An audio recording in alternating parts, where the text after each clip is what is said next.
రాష్ట్రంలో టీచర్ పోస్టుల భర్తీకి డిఎస్సి నోటిఫికేషన్ విడుదలైంది. మొత్తం 11,062 ఉద్యోగాల భర్తీకి ప్రభుత్వం కొత్త నోటిఫికేషన్ జారీ చేసింది. ఇందులో కేసీఆర్ ప్రభుత్వం జారీ చేసిన 5,089 పోస్టులున్నాయి. వీటికి అదనంగా 4,957 టీచర్ పోస్టులు, మరో 1,016 స్పెషల్ ఎడ్యుకేషన్ టీచర్ పోస్టులు కలిపి మొత్తం 11,062 పోస్టులకు కొత్త నోటిఫికేషన్ ప్రభుత్వం జారీ చేసింది.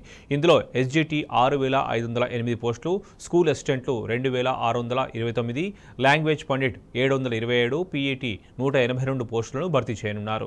ఆన్లైన్ పద్ధతిలో పరీక్ష నిర్వహించనున్నారు. గ్రూప్ 1 తరహాలోనే పాత నోటిఫికేషన్ రద్దు చేసి కొత్త పోస్టులను కలుపుకొని నోటిఫికేషన్ ఇచ్చారు. గత డిఎస్పీకి 1,77,000 మంది అభ్యర్థులు దరఖాస్తులు సమర్పించుకోగా అప్పట్లో దరఖాస్తు చేసుకున్న వారు తాజాగా మళ్లీ దరఖాస్తు చేయాల్సిన అవసరం లేదని ప్రభుత్వం స్పష్టం చేసింది.